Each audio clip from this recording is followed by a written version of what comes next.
Tingkah berani seorang wanita mendadak jadi sorotan warganet. Pasalnya, ia berjoget dari dalam kamar hotel dan terlihat di jendela. Peristiwa itu terekam kamera dan viral di media sosial diunggah berbagai akun. Salah satu akun yang mengunggahnya Citizen Journalist Kamis 21 April 2022.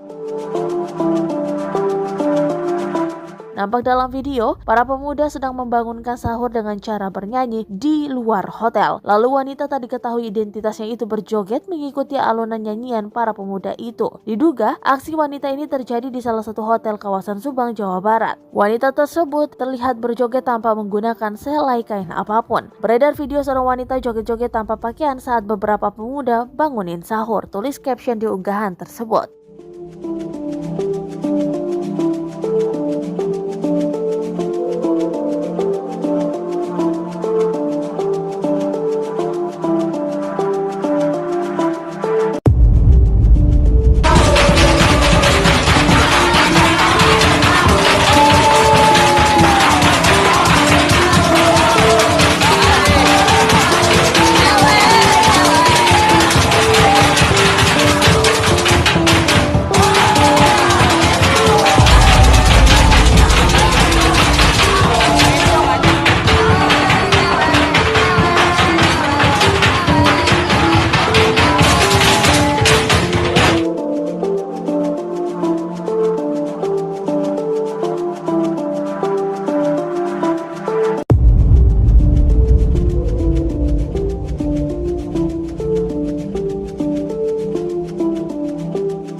Terima kasih sudah nonton.